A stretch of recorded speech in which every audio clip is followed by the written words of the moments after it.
President Trump has praised the new U.S. trade agreement with Canada and Mexico, calling it a great deal for all three countries. He touted the agreement today at a speech to electrical workers in Philadelphia.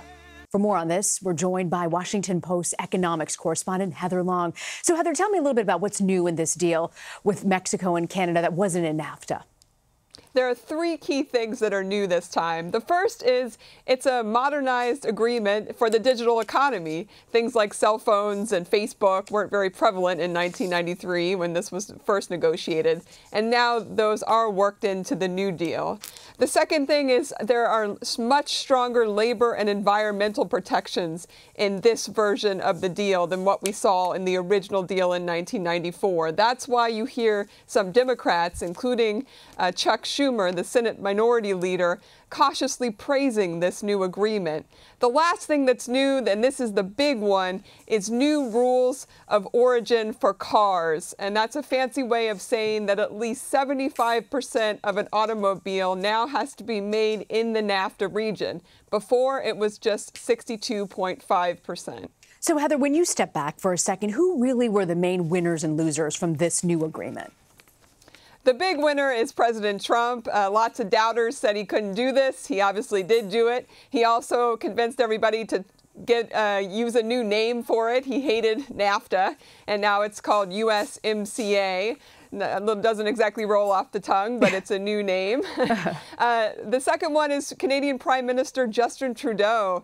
I think Trudeau made two what he called red lines in the negotiations here. He said he did not want to have to destroy the Canadian milk and dairy pricing system. In the end, that stayed. They had to give the United States dairy farmers a little more access to sell in Canada, but not a lot. And the other big thing was something called Chapter 19 dispute resolution, which is a fancy way of saying avoiding U.S. courts to resolve differences. Trump wanted to eliminate that, and in the end, Trudeau won. It's still there. It's still in the agreement. The other key winner is labor unions. Again, lots more protections here for them. So who are the losers? I'd say there's two big losers. One is automakers. Costs are going to go up for Ford, for GM, for other car makers. And are they going to eat those costs, or are they going to pass them along to consumers? And the other big loser is China. Trump is going to be laser focused on going after China now that he doesn't have to deal with Canada and Mexico. So how would you say this deal was received by economists and financial analysts? Overwhelmingly, what I'm hearing is relief. And you can see that in the Wall Street rally yesterday and today as stocks are rising. The reason is people say this is absolutely better than having no deal at all with America's two largest export markets. That said, if I had to give it a grade, what I'm hearing as I talk to economists, talk to business leaders, talk to labor leaders, I'd say this is kind of a B grade. A lot of people think it's better than 1994, make some needed improvements, but they quibble. They don't think it's a huge change. This certainly isn't revolutionary like Trump promised. A B isn't bad. If you're Tiger Mom, it is, but it's pretty good, I have to say. On Monday, the president touted tariffs.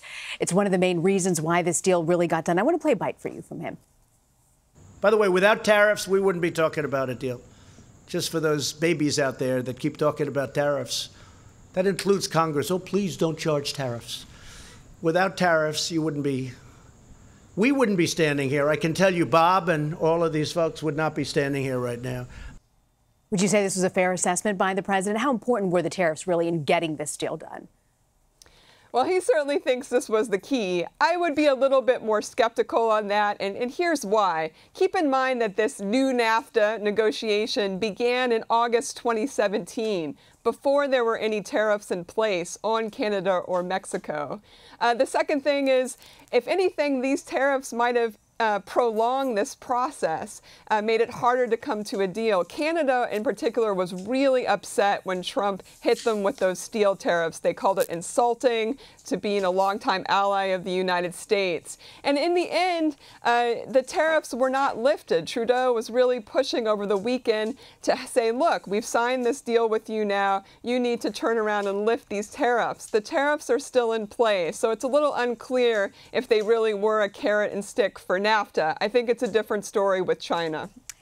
You talk about China, it's just in the background at this point, but how do you think this deal, this new NAFTA, is going to weigh in on the trade war potentially with China?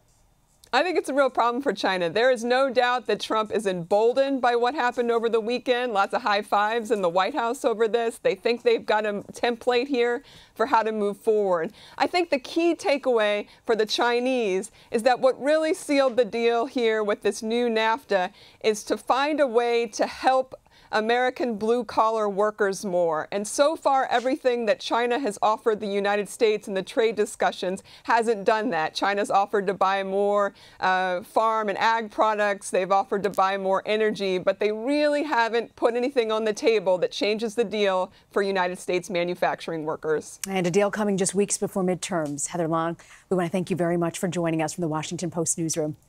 Thank you.